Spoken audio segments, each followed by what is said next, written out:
Hello and welcome to the Bloodstream Podcast, a show serving the greater bleeding disorders community, brought to you by Believe Limited and Bloodstream Media, and made possible by our presenting sponsor, Takeda. I am your patient advocate and host, Patrick James Lynch. Hello, and I am your healthcare advocate, nonprofit nerd, and other host, Amy Board, reminding you to please speak with a healthcare professional before making any treatment decisions. Good idea, and on today's show, thalassemia doctors, Dr. Kevin Kuo and Dr. Hanny Al-Samkari. The best. They join, I did a little interview with them a few weeks back to talk about the world of thalassemia and learn about their work there. I'm also trying to pitch them on a buddy cop movie. I feel like Hanny and Kuo. Dynamic duo.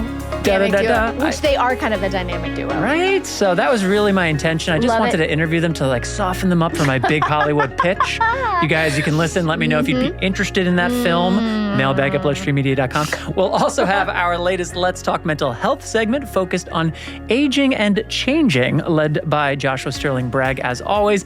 And we've got some news and updates to share, all that and more on today's show. Welcome to Bloodstream. Hey, Bloodstream listeners, remember to hit that subscribe button wherever you listen to your podcasts. Episodes of Bloodstream can also be listened to and shared directly from the Bloodstream Media Facebook page. Get out of town. Facebook, it's still a thing. And as always, if you've got suggestions for topics or guests, if you have any questions for Patrick or myself, ping us on social media or email us at mailbag@bloodstreammedia.com. Is there a chance in our lifetime that Facebook won't be a thing? I don't know.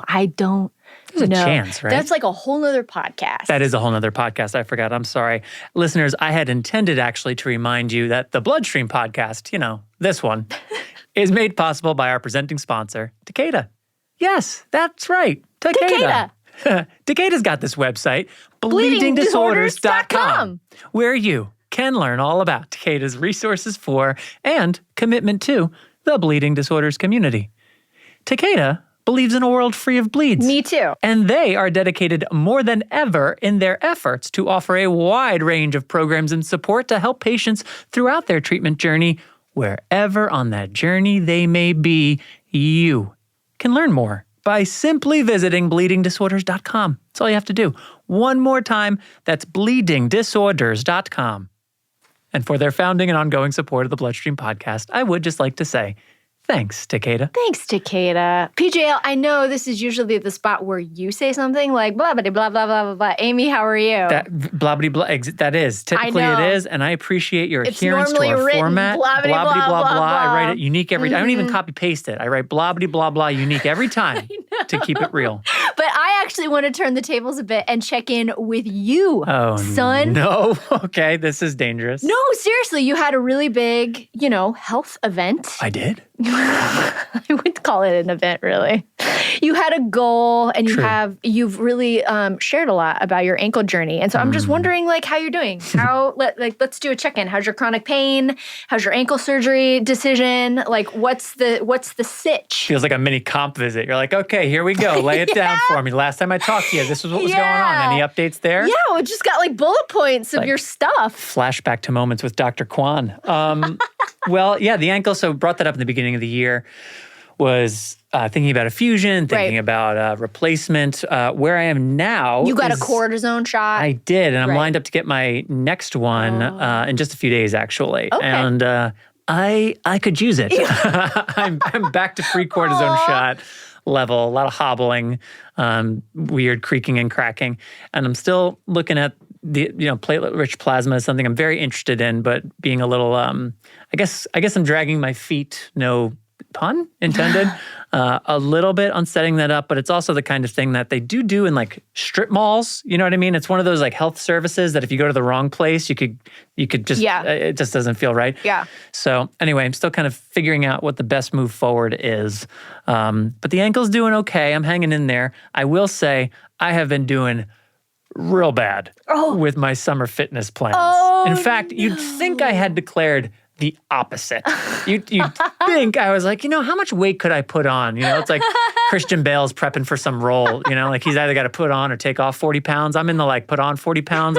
I don't know what role. Maybe if anyone would like to cast me in something that can justify my weight gain, I would feel better about it. Will you tell the pizza story?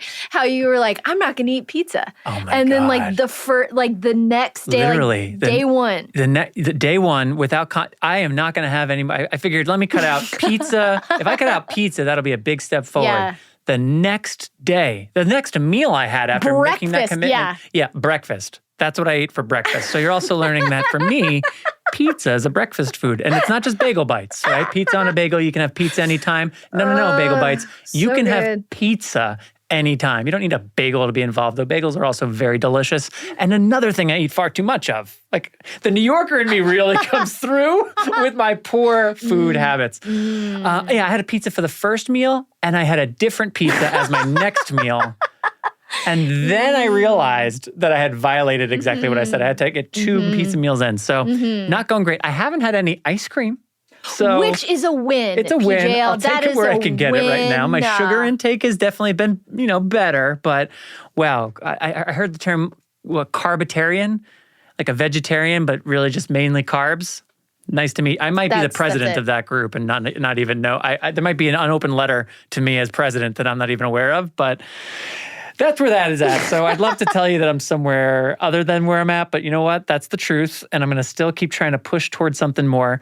But honestly, I've been in a little bit of survival mode. I'm kind of out of it now. Natalie's back. We got a little more rhythm to the house. Yeah, you've been single parenting for a couple of weeks. So it was a lot of just like, I'm going from A to B to C, and I'm going to eat what I want to eat when I can, because I don't have the discipline to also be doing that, and kind of have given myself, I'm not beating up on myself as much as I have in the past when I've set some kind of goals and then pretty immediately behaved in ways contra to those goals. Yeah. I'm a little more forgiving and tolerant of where I'm at. So good. I feel like that's some, version of maturity.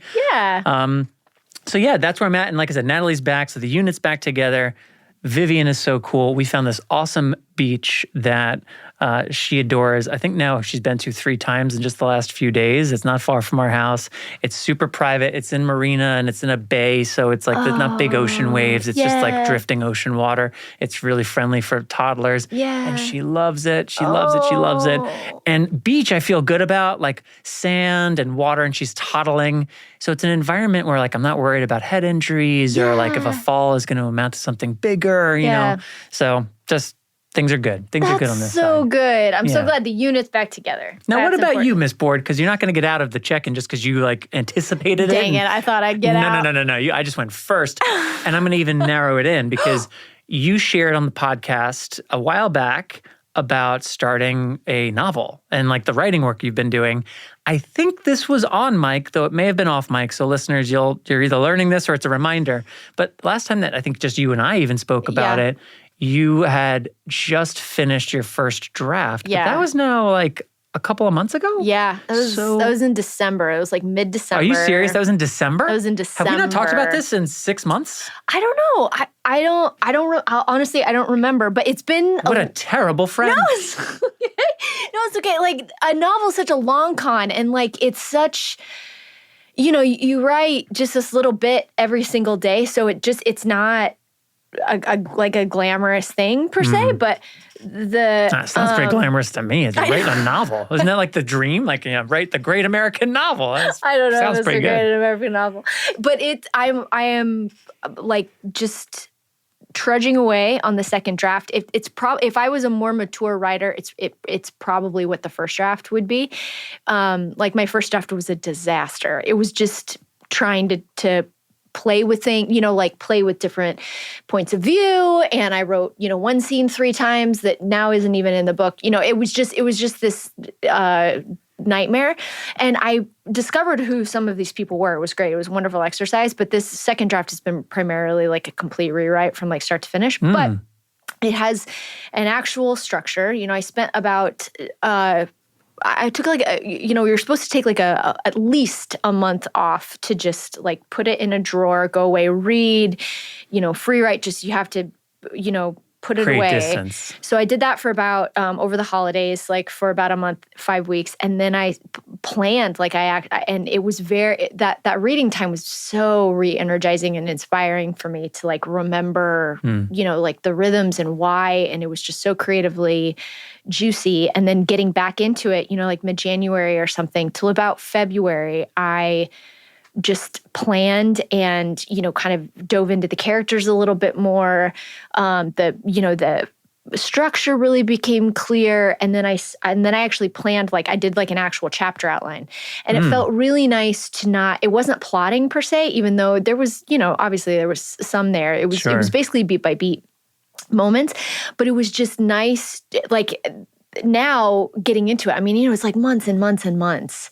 And, I'm following it and it's there. I'm about a little over halfway done, like 50,000 words. Whoa. And it's, it's terrible. I think the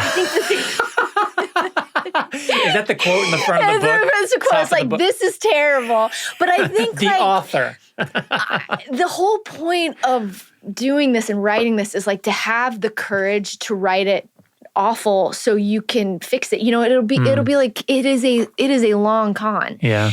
And it's a legitimate skeleton structure. It is a legitimate structure. And in my meeting with my editor, she reiterated that like the story idea is there, like the arc's there.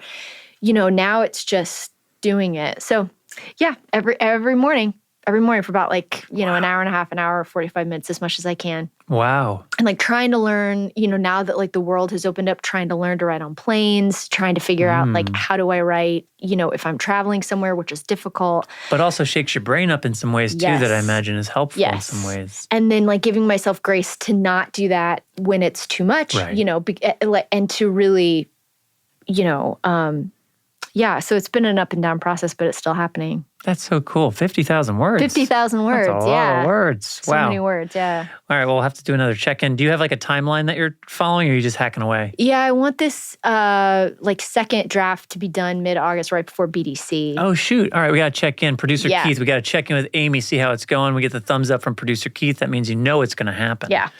All right, I'm not going to let 6 months go by. Well, shoot, now again. I'm like really accountable with my goal. Yeah, well, so am I, and it's going real poorly. So you can be the one of the two of us that actually is like doing the thing you say you're going to do, and I'll just be like, I'm still thinking about it. But good for you. That's really fantastic. And, it's not lost on me, too, that coming up just later this month, we have a workshop that we're doing with not members of the bleeding disorders community, but another rare disease population that's all around spoken word. And again, like how does your internal experience benefit from your ability to express that through the arts in one way or another? Yeah. Breaking Through in Hemophilia, the musical is obviously, that's sort of at the center of that project.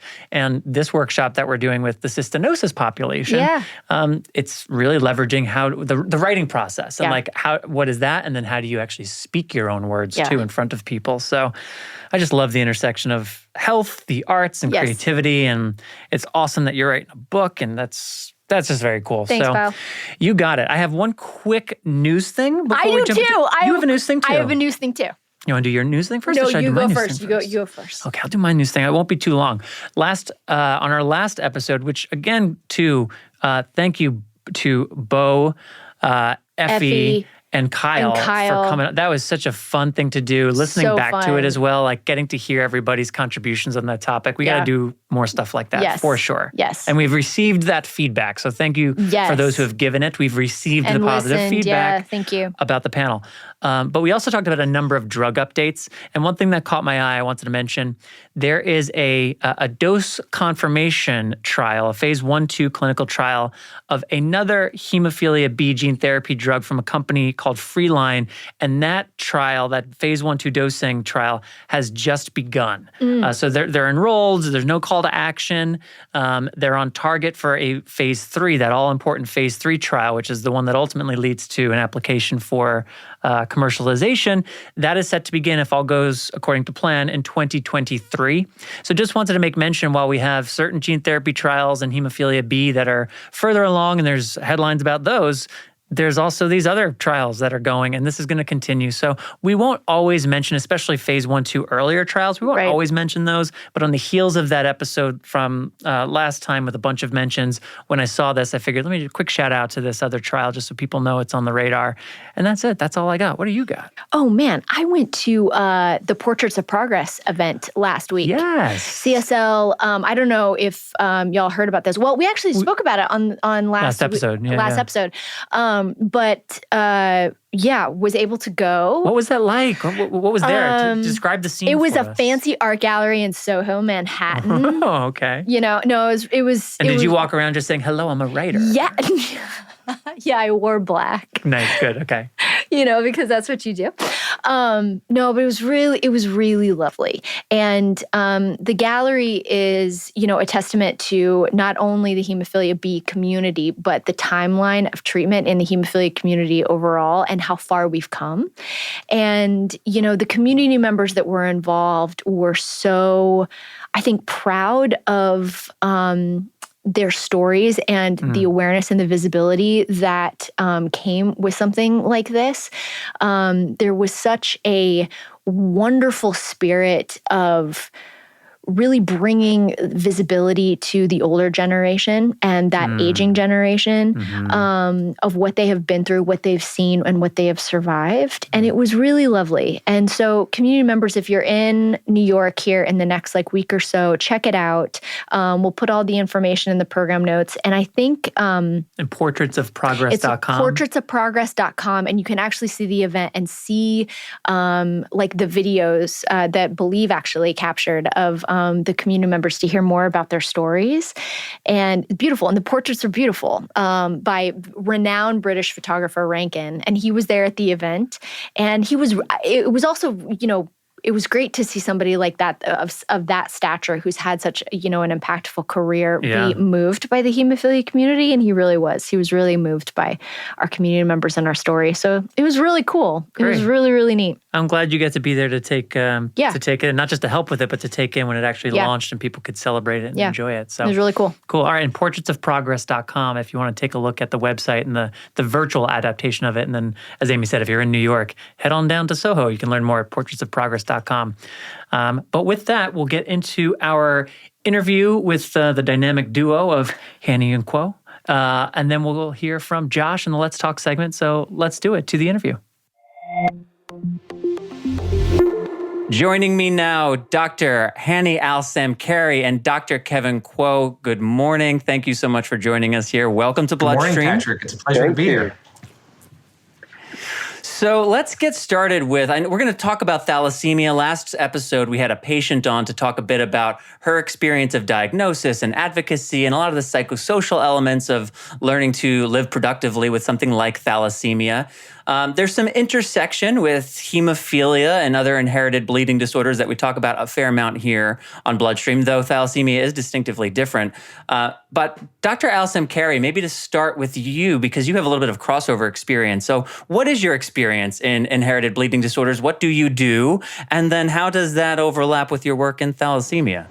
Absolutely, Patrick. So I'm a classical hematologist and clinical investigator. So I do clinical trials and clinical research. And when I say a classical hematologist, I mean hematology that's not blood cancers. So everything from bleeding disorders like hemophilia all the way to hemoglobin disorders like thalassemia.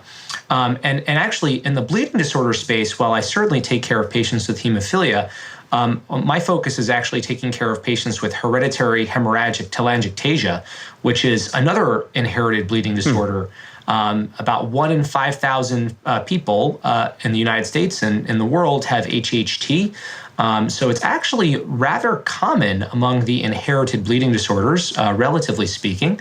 And this is a bleeding disorder whereby folks have really, really bad nosebleeds. That's sort of the sine qua non of the disease.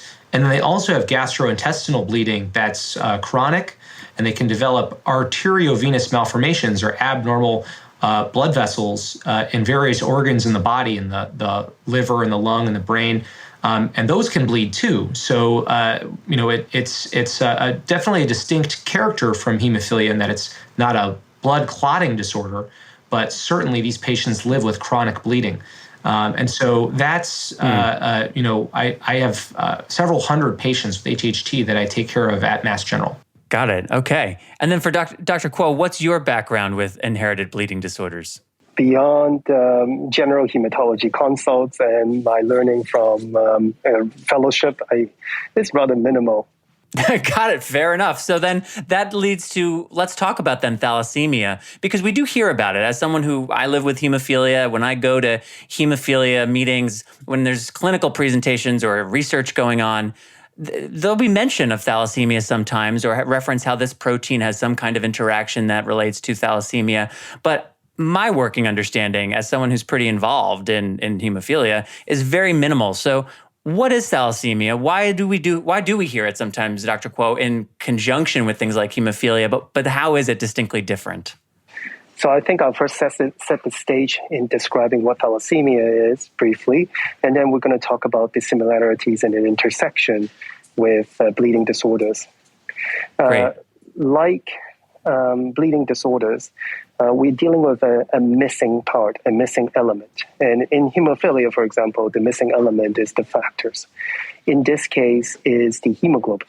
Hemoglobin, as we all know, is in red blood cells. It's used for carrying oxygen. In patients with thalassemia, there is an imbalance in the globin production, which makes up the hemoglobin. And when there's this imbalance, there is a lack of production of these hemoglobin. Now, if you don't have enough hemoglobin, you'll be anemic. So many of our patients suffer from anemia, but more so is that beyond the anemia, there are what we call the effects, the complications spanning from this, and it spans from iron overload to the fact that the bone marrow, which is the site of production of blood, are not able to make enough blood, causing bone deformities, bone pain, growth difficulties.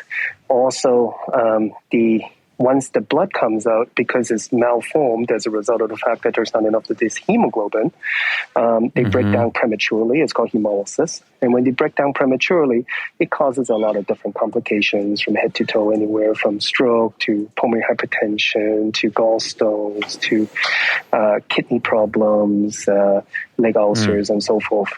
And so the intersection with blood disorders, as I see it, is that I think they all share the commonalities of the fact that they inherited, that these are chronic, lifelong diseases which are debilitating for many people if it's not treated.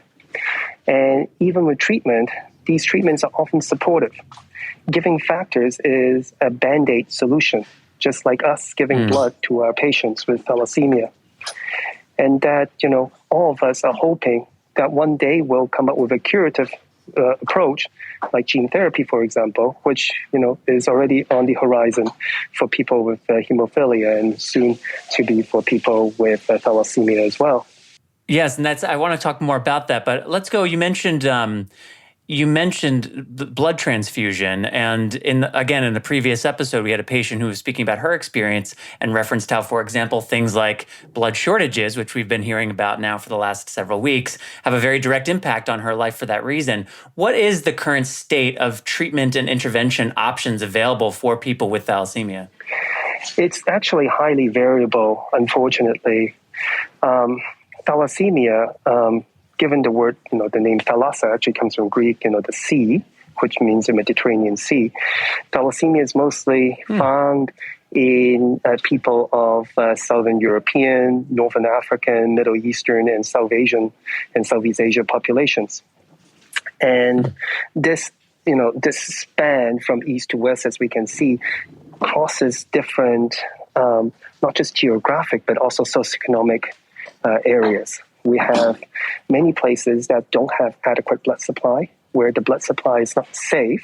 So even if patients do require treatment with the transfusions, they often can't get it.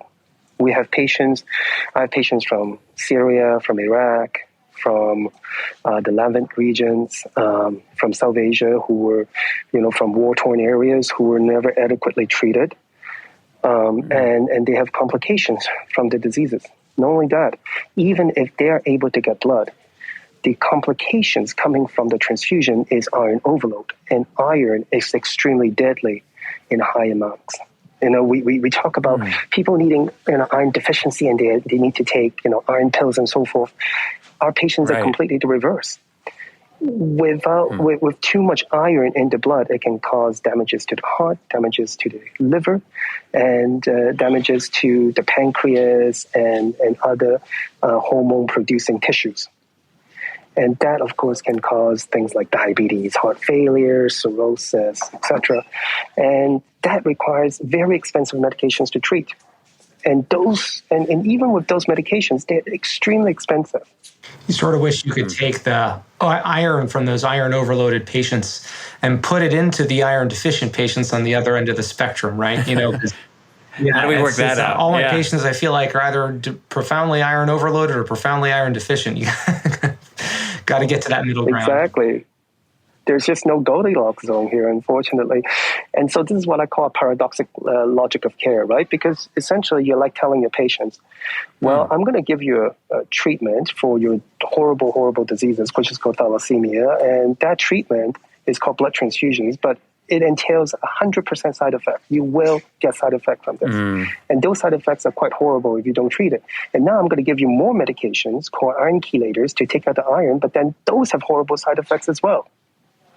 So such supportive treatment is never sustainable. So alpha and beta, I know that these are, and I'm sure there's more distinctions within thalassemia, and I don't suppose we want to get too into the weeds, so to speak, on the different variations. But broadly speaking, how does thalassemia break down? Alpha, beta, are those the two broad categories? What distinguishes them? Yeah, so we actually group thalassemia a number of different ways based on whether someone is transfusion dependent or non-transfusion dependent, whether they need blood on a regular basis or not. But another way is, as you stated, which is more of the categorization by the type of mutation they have, whether they have mutations in the alpha globin or the beta globin genes, and so that leads to alpha thalassemia, which is in most circumstances, it's less severe than the most severe cases of beta thalassemia, but certainly can be severe and can actually lead to death in utero when it's the most severe. And then there's beta thalassemia, which really runs the gamut between, a beta thalassemia trait, something that someone didn't even know they had until someone did blood testing on them and found it, all the way to severe anemia from birth, transfusion dependence. Ultimately, a lot of the manifestations, there are differences, of course, between alpha and beta, but, they both are diseases of anemia and iron overload, and many of the chronic side effects of iron overload and of transfusions and the various, treatments we use to deal with iron overload. And do patients have a difficult time getting diagnosed if there's not a known family history? When you mention things like anemia and bone pain, I feel as though there must be these odysseys where people are getting misdiagnosed with other things because these are not symptoms exclusive to something as rare as thalassemia. Is this accurate or am I off base? Completely accurate.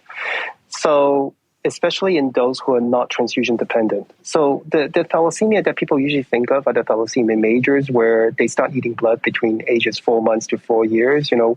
Parents will notice that the babies are not growing and they are not meeting milestones. And then that's when severe anemia is diagnosed. And then you start transfusing them. And then they start developing normally. What really it's an issue for those people who have anemia, but the anemia is not bad enough such that it prevents them from developing. And yet, because of the breakdown in the red cells, we talked about the hemolysis, and also the inability for the bone marrow to go into overdrive to make those blood, these can cause complications later down in life that are often not recognized as thalassemia. Things like having gallstones early on in life, them having heart complications in the heart, having leg ulcers, having a big spleen, or having these things called extramedullary hematopoiesis. These are essentially blood cells that are growing outside of the bone marrow because, again, the bone marrow is going on overdrive.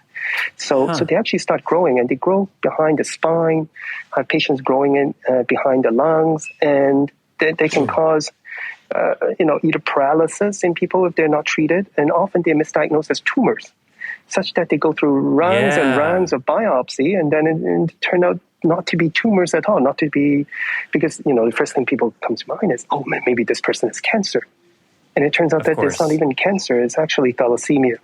And this is why Hanny and I and many of our colleagues have established these centers of excellence. Is so that, because it's such a rare disease, it's really difficult for a typical internist or hematologist to recognize all the signs and symptoms of thalassemia. And so, we're there to help to diagnose these very difficult cases that otherwise would not have been recognized as thalassemias. And then there's also the reproductive component, right, Kevin, where, we can have two parents that both have very, very mild thalassemia, like a thalassemia trait, for example, who don't even realize they have thalassemia because no one's actually diagnosed it or told them they have iron deficiency and given them iron pills, because mild thalassemia can look just like iron deficiency anemia. And the iron pills, never mind the fact that they're not doing that patient any good, quite the contrary, but they're lacking the diagnosis. Then they have a baby, and that baby has a much more severe form of thalassemia because they didn't realize what they had. They didn't realize they had a mild form, and their partner had a mild form. And mild forms of thalassemia are actually quite common. Rare, it's much more rare to have more severe thalassemia, but the thalassemia traits, so to speak, are relatively common. How did each of you first get interested in thalassemia, and then how did you meet each other? Well, I'll let Hanny go first, and then I'm going to go after. Yeah. So, I met Kevin a number of years ago at the American Society of Hematology annual meeting. We have shared interests in patients with thalassemia and other related disorders like pyruvate kinase deficiency, other disorders of red blood cells, and have been working together ever since. How I became interested in hemoglobinopathies and thalassemia in particular, there's just such a need for not just doctors to take care of these patients, but for therapies to improve, the care for these patients and ultimately, hopefully one day, durably cure some of these diseases. When you see as a hematology fellow, when I saw the substantial need in this area, it was something that I really thought to myself, well, focusing on these areas, I can do a lot of good. A lot of my co-fellows at the time were focusing in other areas that were much more commonly tread. So this was definitely an area of need and something that I thought was just really interesting from a medical and scientific perspective, and a place where I thought I could do a lot of good. What about for you, Dr. Kuo? I myself have a rare blood disorder that affects the way the enzymes work inside the red blood cell. And from a very young age, it doesn't really affect me as a whole, but I think it gave my parents a lot of grief because of their lack of understanding of the disease, because it's relatively rare. And so growing up, I've had a lot of discussions, with both healthcare professionals as well as my parents in terms of what I can have, what I can't have, what I can eat, not eat, what I can do, not do. And there's lots of mysteries that surround that. And, even with our GP, who's an excellent GP, but his understanding was also quite limited because he himself wasn't an expert at the disease. And so growing up, I always felt that I want to penetrate that fog. I want to gain more understanding of myself. And so when it comes time to decide whether I should go to law school or medical school, well, I decided, I might as well know more about myself. So I went into medical school. And from there, I began, just to continue to focus on my interest in the red blood cells. And as I learn more, I have more questions, and that just piles on. And I said, I might as well just make a living out of it, since I can get some money off it and learn more about myself too. And yeah. Make some money off of this thing that I was born with. No, but I think it's so valuable. I mean, as somebody who lives with hemophilia, I'm so appreciative every time that I meet a hematologist or an epidemiologist or a bioethicist or someone who's in some field of medical or clinical practice that actually themselves experiences the disease or disorder. There are probably both ways explicitly that we could identify and subliminally or implicitly that we wouldn't even know that your experience as a patient and a person living with influences your ability to provide care, influences the way you think about the research as it's emerging, what the needs are. So that really, not to sound too corny here, but that really warms my heart to hear that that's actually how you started in this area. Yeah, for me, I just, when we got we did the hematology course as medical students, I just love looking at a microscope at the blood smears. That's a good reason too. It's not quite as personal, but I remember we got the box of smears on the very first day of class, and I took them home, and I must have been the only person in the class that just went through the entire box, trying to figure out what I was looking at before the class had even started. Yeah, well, we need that level of commitment as well. That's important. Well, here's the thing: the prettier the blood film, the more complex the disease is. And sometimes right. The more deadlier it is. Yeah. Well, that's interesting. I had to learn something today. I know we only have a couple of more minutes, so I want to kind of round out our conversation talking about therapy development, gene therapy. Rare Disease Day is now in the rearview mirror by several weeks, but I'm always reminded on that day of how within hemophilia, we have benefited from having development of treatments for decades now. There are options. So while gene therapy is on the not too distant horizon, it's really adding for at least those of us who have access to the medications that are available, which is unfortunately the minority of patients worldwide, but that's a whole nother topic. But from a scientific development standpoint, we're on the precipice, but there are other options. Whereas for 95%-ish of rare diseases, they don't have options. There are not FDA-approved medications available. So when we hear things like gene therapy is about to provide potentially a therapeutic for disease X, I appreciate that it's much different for disease X than hemophilia, 95% of the time anyway. So that long windup leads me to the question, where are we with clinical trials and research into gene therapy for thalassemia? And what are each of you in particular keeping an eye on as data is made available? I think it's been a long journey, especially in thalassemia in general, and also gene therapy, because stem cells or cells within the bone marrow are some of the most pliable, more malleable cells, and it's something that we can easily access, we can easily study. So this is why gene therapy was pioneered in diseases like thalassemia. I think we've made a lot of... That makes sense. Thank you. I think we've made a lot of progress, but I still classify the therapy as a high risk, high reward therapy. High reward being that it's curative, meaning that if everything goes well, you're walking into the sunset, without a diagnosis, and they'll make me unemployed, which is wonderful. The con side, though, is that with the current technology, we're still dealing with what we call high risk. And what are some of the risks with gene therapy? Well, you have to go through what we call conditioning regimen to purge the marrow of the existing stem cells so you can put in the modified stem cells. That purging process can put the patient at risk of infertility and perhaps cancer in the future. And this is something that we're all very cognizant about, that we're all worried about. It's very difficult for us to quantify exactly what that chance is. And this is one of the biggest difficulty, I think, when I talk to the patients about gene therapy trial, is that we're talking about potentially something that could happen 10, 15, 20 years down the road. And how do I quantify that risk? So to mitigate that risk, the FDA has mandated that all gene therapy patients must be monitored for 15 years. And the other types of risk are the integration of the gene product, the modified gene product, into the stem cells, and the things that it can potentially cause. Again, we're venturing into the unknown, and so I often will tell my patients, I salute you for being the pioneers, for being an early adopter, for being so brave in trying out gene therapy because of that.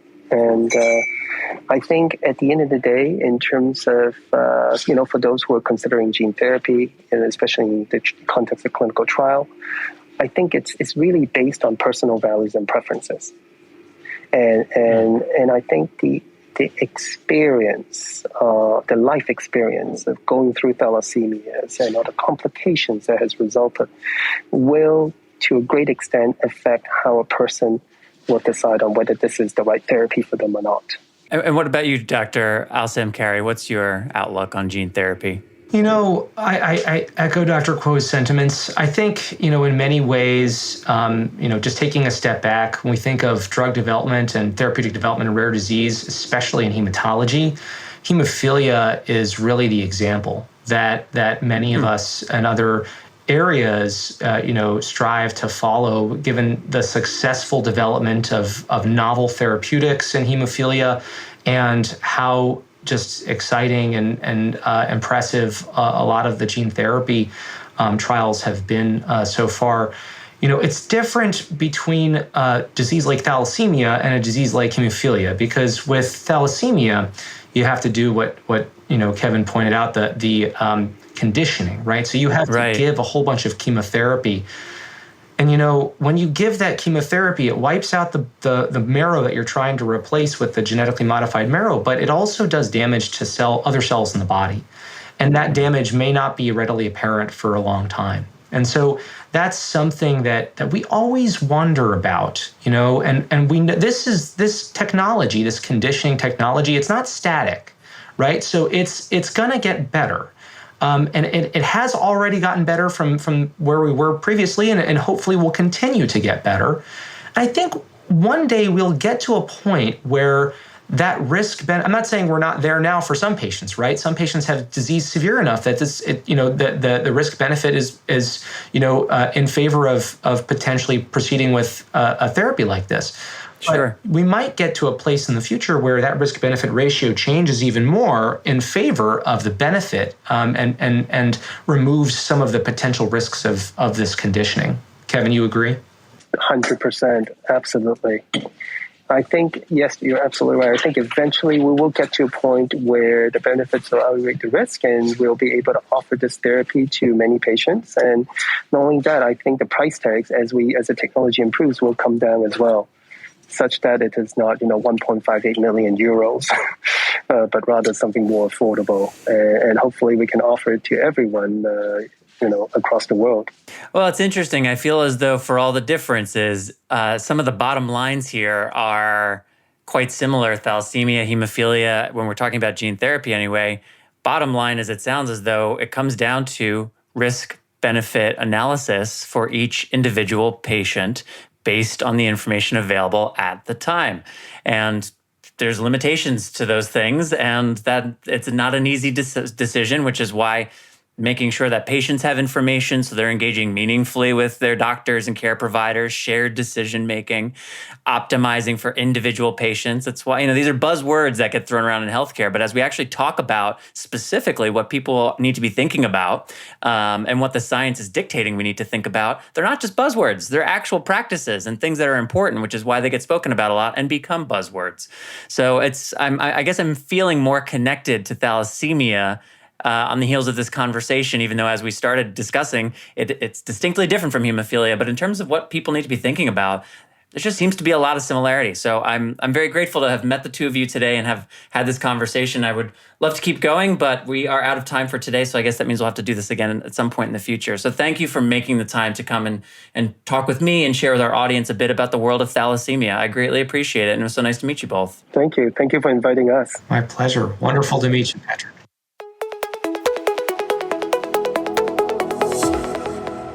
Thank you to Drs. Kuo and Al-Samkari, future stars of my buddy cop film, to be written by Amy Board as soon as she's another 50,000 words or so through. You're right. Her novel. What is it, Hanny and Kuo?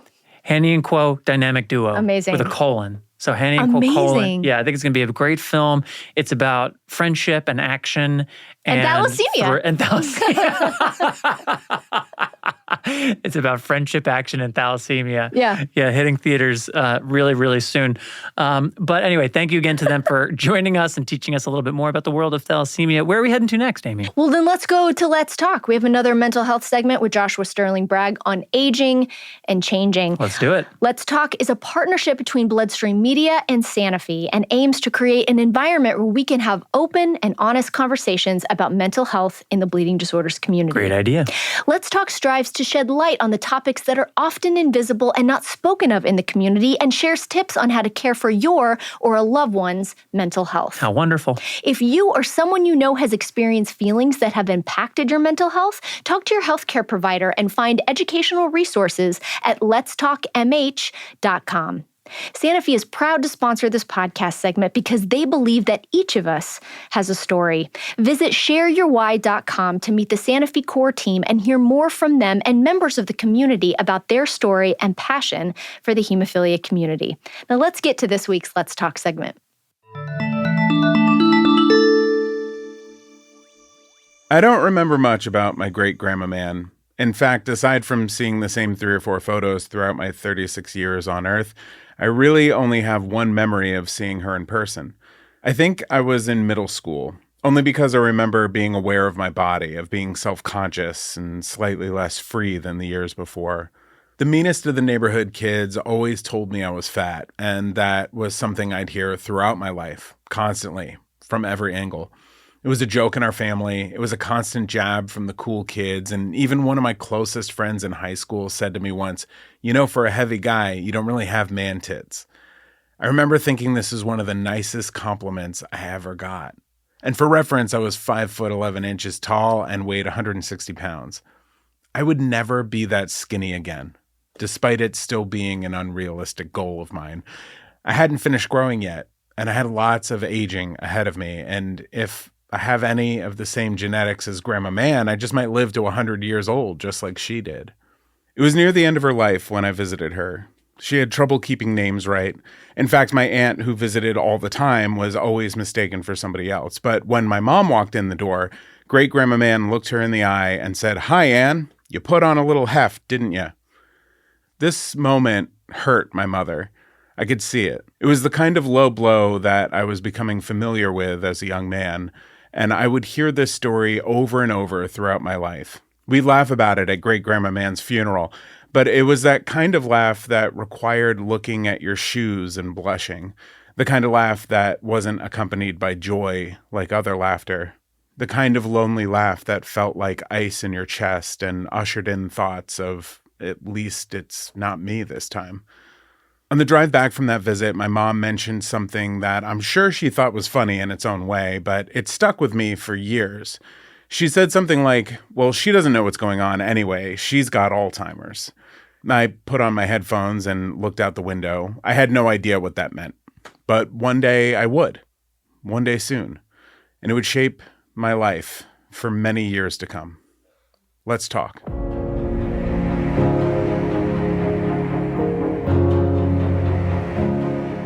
With me and aging, the hemophilia started the role of just having different issues keep coming. This is Mike Hargett speaking with Patrick at HFA a little while back about aging with a bleeding disorder. Because of having joint degeneration as a kid, now I have full-on osteoarthritis because of those things. And I'm very in touch with the community, and I have my team where I wear an orthotic. I have an ankle brace. I do lidocaine infusions into my joints. All those things help with the aging of my body, but it also helps with the quality of life, because with aging comes all those other issues of, as a kid, there's so many programs with hemophilia. And then as you grow up aging in that regard, you're kind of like in limbo, like if you're between camp and then as an adult between blood brothers or blood sisters, where are you at? And if you don't find your group, then they go away. And that's what I hate about the hemophilia community, is because sometimes aging leads to not having a voice because you feel like you don't fit in. And that's where it should be all inclusive, not exclusive. And finding out how as we age, that even if there's programs for older guys in each generation, but also the support within our own community to be like, did you have a radioisotopic synovectomy? I did too. That's cool, man. I remember my dad telling me one time that he had always felt 24 years old inside, despite being in his 40s at the time. We were at a family reunion, and he had a steak on his face covering the black eye he would now sport from the pulpit for a few weeks when he got back home.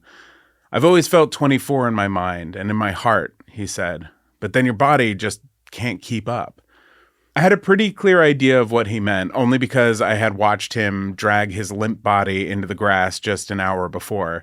He had taken a Razor scooter out of my hands at the top of this massive, steep driveway and said something stupid like, "I used to do this in college. Let me show you how it's done."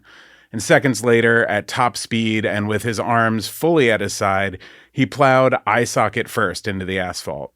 I've thought about this often, and as I get ever closer to 40 myself, I'm starting to really understand what he means. Weight is harder to shed. My balance isn't quite as perfect as it used to be. I've now thrown my back out a dozen times for a dozen stupid reasons, including rolling over in bed the wrong way while sleeping. And yet I still feel like I'm just a kid, making things up as I go along.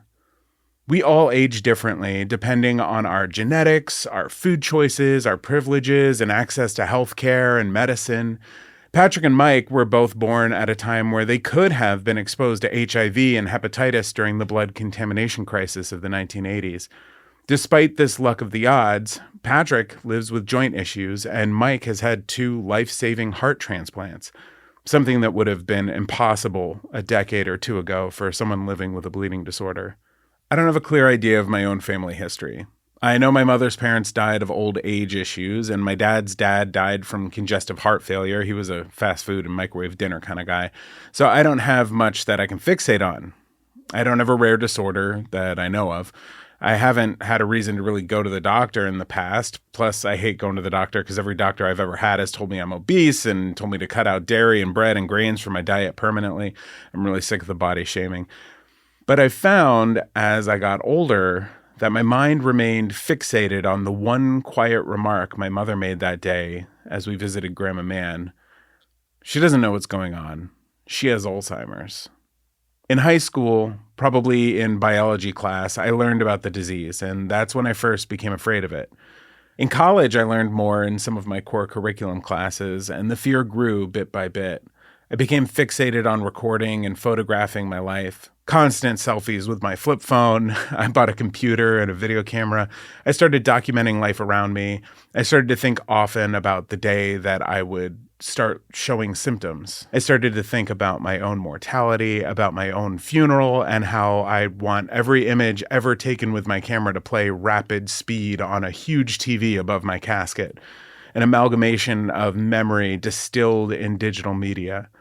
I became obsessed with horror movies that transported me away into a world of fantasy and monsters and extreme circumstances, an escape from the reality that I very likely may end up forgetting it all and confusing my future wife for a nurse, trapping her in an infinite loop of yesterday. I got married young. I filled my life, every moment, with activity. I worked 5 a.m. to 10 p.m. for most of my 20s. I became a documentarian by trade, not just documenting my own life, but the lives of others through photos and video. I got divorced. I met my soulmate. I moved to Los Angeles. And one day at a thrift store, I found a secondhand audiobook of Still Alice, which I was terrified to listen to. But I did. I faced reading a book about a woman losing her identity to Alzheimer's. And I cried every single day listening to that book on the way to and from work until it was finished. In some strange way, it helped. I think it gave me the clearest vision of what that journey would look like for me when the day came.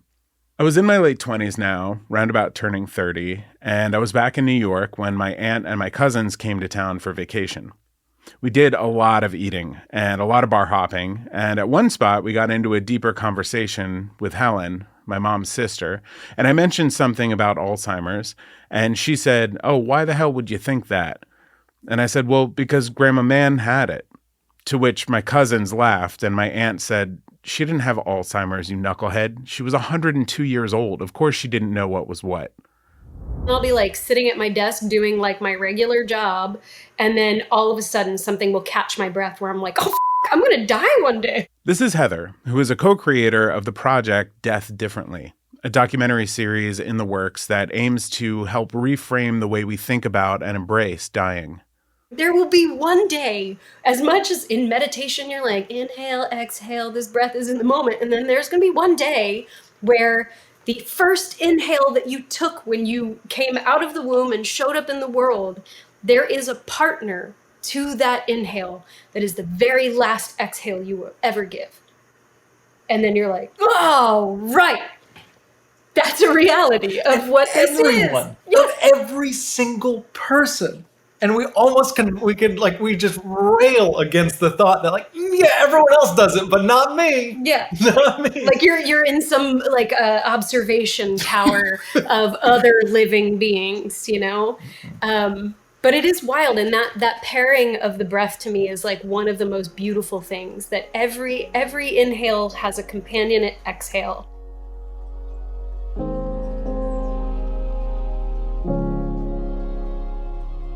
The size of my exhale when I found out that Alzheimer's most likely wasn't in my genetics was a blue whale companion to the inhale I had been holding in these past years.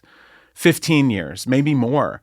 I had been deeply afraid of the end of my life and structuring a fair share of my decisions around making the most of the time that I had, despite my fear, and making assurances, fail-safes for my memories in my photos and videos that I had been collecting.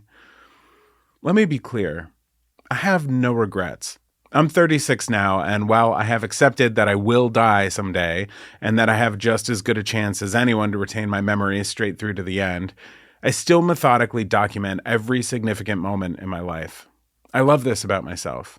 And as someone who cannot voluntarily create visualizations in my mind, all the documenting has proven very, very rewarding and helpful. But what has changed since that conversation with my aunt is that now I remember to put down the camera. I join in the conversations, and I live in the moment. I remember to soak it all in, to really live and experience life, to bask in stillness from time to time, despite the urge to constantly work and create and strive for greatness. I sometimes now sit and feel the breeze. I pet my dogs. I stare at my wife.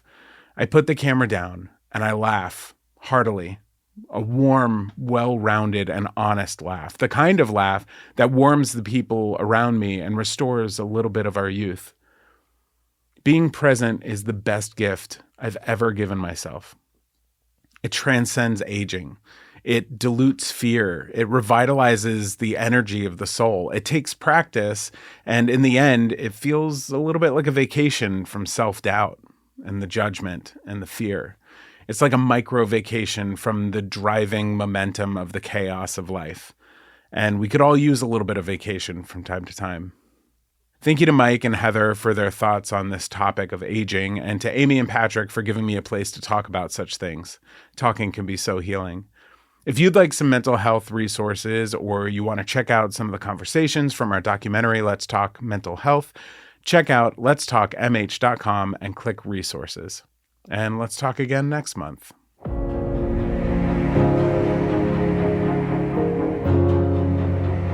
Thank you, Josh, for the latest from Let's Talk. Thanks as well to Sanofi for making that possible.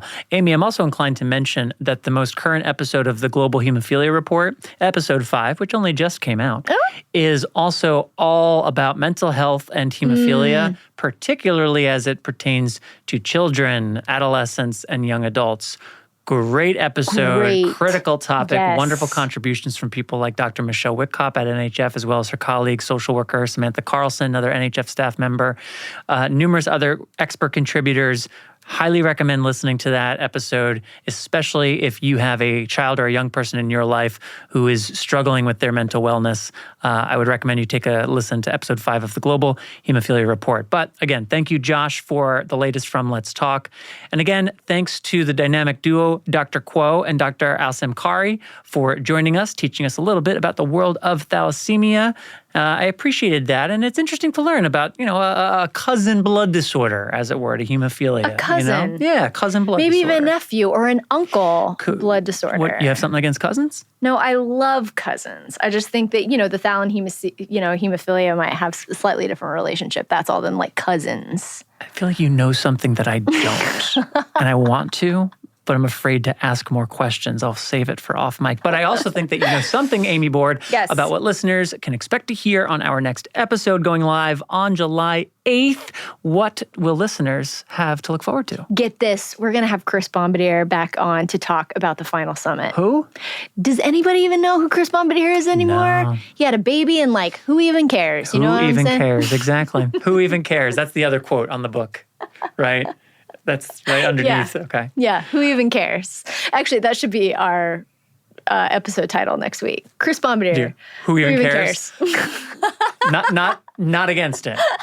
Don't want to lock into it on mic. Not against it. Let's keep talking. Okay, great. No, listeners, it's going to be great. We're going to talk to Chris Bombardier about putting together the final summit, and the writer, actually. Yeah, Drew Johnson, I think, is going to be with us as well. Which is going to be phenomenal in studio, which will be great. And then The Well with Jessica Lauren Richmond, who is also a co-host of Flow, the Flow podcast, is going to expand on our topic today of aging and changing. So it's going to be a great listen.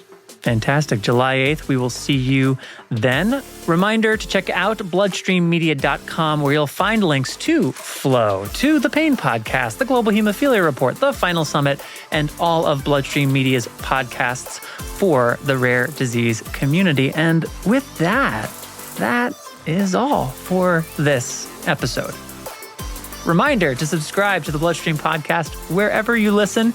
Share this episode with family, friends, and colleagues. And if you haven't already, be sure to subscribe to the Bloodstream Podcast wherever you get your podcasts. Hey, you have a bleeding disorders or health topic you'd like to hear us discuss more? Is there an expert or guest that you're just dying to hear from that we haven't talked to? Who could that possibly be? Who could that be? But I bet there's somebody out there. Professor Macris. Or, that's a whole nother podcast. It's a whole nother podcast.